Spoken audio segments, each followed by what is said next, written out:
welcome to Daily Beats video channel. நம்ம video first time பார்க்குறீங்க அப்படின்னா மறக்காம கீழே இருக்க ரெட் கலர் subscribe பட்டனை கிளிக் பண்ணி பக்கத்தில் இருக்க பெல் ஐக்கானை கிளிக் பண்ணி ஆல் கொடுத்துருங்க ஃப்ரெண்ட்ஸ். அப்போ தான் நான் போடுற வீடியோஸ் உங்களுக்கு நோட்டிஃபிகேஷனாக வரும் ஃப்ரெண்ட்ஸ். சரி வாங்க வீடியோக்குள்ளே போகலாம். இது வந்து சப்பாத்தி சென்னாக்கு வந்து சப்பாத்தி வந்து ஃபஸ்ட் ரெடி பண்ணிக்கலாம். கொஞ்சம் கோதுமை மாவு, உப்பு, எண்ணெய் ஆட் பண்ணி மூணுத்தையும் நல்லா மிக்ஸ் பண்ணிக்கோங்க. இப்போது தேவையான தண்ணி ஆட் பண்ணி நல்லா பிசைஞ்சிக்கோங்க. மாவு வந்து கையில் ஒட்டாமல் வரணும். இப்போ வந்து மாவு ரெடி ஆச்சு. இது வந்து ஊறட்டும். இப்போ வந்து சென்னா வந்து நான் 2 மணி நேரம் ஊற வச்சுருக்கேன். இப்போ அதை வந்து ஒரு குக்கரில் தேவையான தண்ணி ஆட் பண்ணி சென்னாவை வேக வச்சிடலாம்.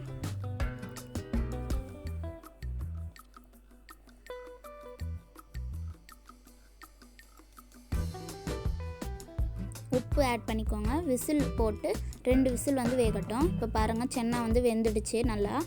இப்போ வந்து மசாலா செய்கிறதுக்கு வந்து ஒரு கடாயில் வந்து எண்ணெய் ஊற்றிட்டு கட் பண்ணி வச்சுருக்க வெங்காயம் வந்து நல்லா வதங்கட்டும்.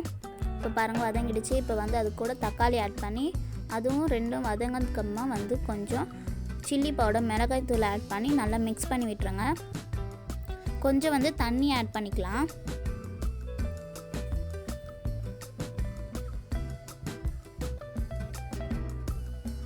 இப்போது இது கூட வந்து 1/2 ஸ்பூன் வந்து கொரியாண்டர் பவுடர் வந்து ஆட் பண்ணிக்கலாம். உங்களுக்கு வேணும்னா எக்ஸ்ட்ரா ஸ்பைசஸ் கூட ஆட் பண்ணிக்கோங்க. ரெடிமேட் சன்னா மசாலா கூட ஆட் பண்ணிக்கோங்க வேணும்னா. தேவையான உப்பு ஆட் பண்ணிவிட்டு மிக்ஸ் பண்ணிவிட்டு கொஞ்சம் தண்ணி ஊற்றிடலாம். இது வந்து கொதிக்கட்டும். ஒரு தட்டு போட்டு மூடிடுங்க. 5 நிமிஷம் கொதிக்கட்டும். இப்போ பாருங்கள் 5 நிமிஷம் ஆகிடுச்சு. நல்லா கொதிச்சிடுச்சு. இது வந்து ஆறட்டும்.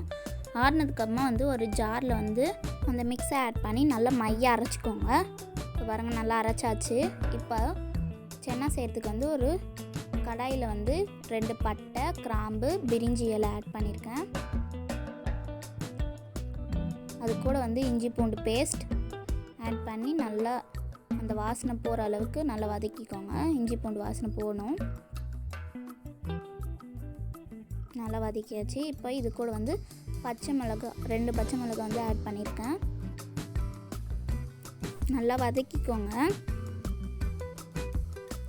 இப்போது நம்ம அரைச்சி வச்சுருக்க மிக்ஸை வந்து அதில் ஆட் பண்ணிடலாம். நல்லா மிக்ஸ் பண்ணி விட்டுருங்க.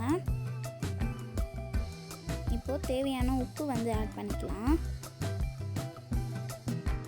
நல்லா கொதிக்கட்டும். கொதிச்சதுக்கப்புறமா வேக வச்சுருக்க சென்னா வந்து ஆட் பண்ணிடலாம். ஆட் பண்ணிவிட்டு நல்லா மிக்ஸ் பண்ணி விட்டுருங்க. நான் வந்து வேக வச்சுருக்க சென்னா தண்ணியை தான் ஆட் பண்ணுறேன். அந்த தண்ணியில் தான் வந்து சத்து இருக்குது, அதனால அதான். இப்போது நல்லா கொதிச்சிடுச்சு. கருவேப்பிலை ஆட் பண்ணி ஆஃப் பண்ணிவிடுங்க. இப்போ வந்து சப்பாத்தி செய்கிறதுக்கு வந்து சப்பாத்தி வந்து சின்ன சின்ன பாலாக வந்து உருட்டிட்டு நம்ம வந்து சப்பாத்தி வந்து உருட்டிடலாம். நல்லா ரவுண்டாக வந்து உருட்டிக்கலாம்.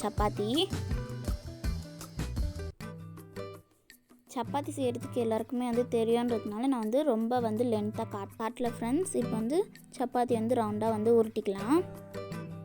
தோசைக்கல்லில் வந்து நம்ம உருட்டி வச்சுருக்க சப்பாத்தி மாவை வந்து போட்டு 2 சைடும் வேகட்டும். அதுக்கப்புறமா ஒரு தட்டில் வந்து மாற்றிடலாம்.